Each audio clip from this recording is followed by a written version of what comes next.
I want to bring in our expert panel for more perspective. Chris Stirewalt, NewsNation political editor and former Fox News political editor, joins us. Also here is media analyst and contributor Colby Hall, and NewsNation legal contributor and Law and Crime Network host Jesse Weber. Colby, I want to start with you. Dominion CEO John Paulus said, quote, Fox has admitted telling lies about Dominion and the 2020 election. But did it? Well, you know, the statement that I received from Fox News was you had to parse the language. They didn't necessarily admit in the statement that they aired lies. They admitted that the false things were aired according to the court. And that makes a small distinction, but a significant one, because they're not really admitting or apologizing. They're basically sort of taking their medicine. And right. There's no apology here. And Dominion had insisted all along they wanted an apology.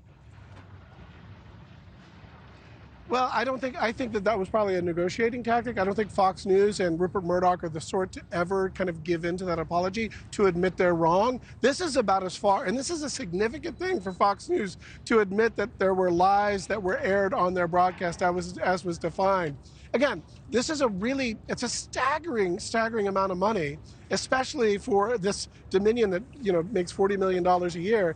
And but in a weird way, I kind of feel like Fox News gets the win, because that $785 million is the cost of avoiding 6 weeks of really horrible news coverage. And Rupert Murdoch testifying. Jesse, do you agree? Carlson and Sean Hannity.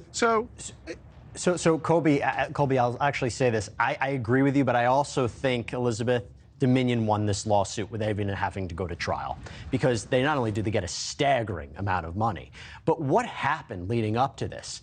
Across the country, people look at Fox News as deliberately peddling lies based on all the internal communications that came out. Mm-hmm. They can come out and say, we got Fox to acknowledge that these statements are false. Sure, we can't get them to acknowledge that they deliberately misled their audience. That's enough. That's enough for them. And so I was at the defense. I thought Dominion was going into this trial a winner. I thought they had significant arguments. I was a little surprised they settled, because I actually thought that they would win this and maybe not $1.6 billion, but get to that number and maybe even make Fox look worse. But in the end of the day, they won this, and look, Fox News is going to be able to skate through, clear through this, because that number, while significant, they're going to be able to survive. And I don't know if they've lost any portion of their audience based on what's happened. No, they have not. And Chris, I want to bring you in to talk about this, because you did work many years at Fox News, leading their political team. You know, we know from the ratings data that in the month of February, when all these damning emails and text messages were coming out showing the hosts knew that what they were saying wasn't true, calling Rudy Giuliani all sorts of crazy names, Tucker Carlson saying he hated President Trump, their ratings went up. What do you think is happening inside Fox News this afternoon? Because today, while all the other cable news networks were going wall to wall with this settlement, Fox News was covering Elon Musk and an interview he gave over the weekend. Well, in talking to some folks inside the organization, I can tell you there's a lot of relief at Fox, because there's hope that this will finally maybe start to be over.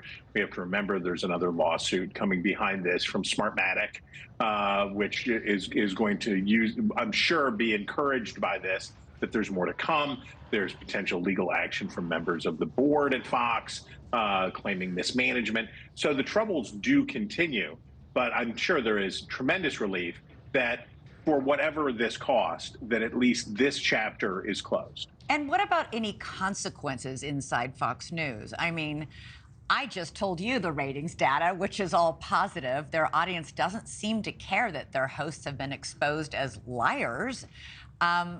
Will anybody suffer any consequences? We did see Lou Dobbs was let go from Fox Business after he kind of went out on a limb with all of his statements about fraud in the 2020, alleged fraud that we know didn't happen in the 2020 election.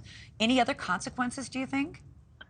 Well, they're in a tough spot because they're in the middle of what is or is about to be a very profitable election cycle, right?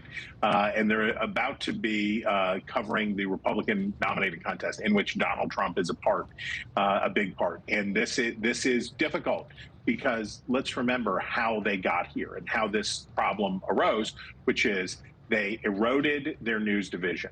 They let the independence of the news division and the vigor of the news division be corroded because let's not forget, it's harder, it's riskier, it's more expensive to try to do this work well, right?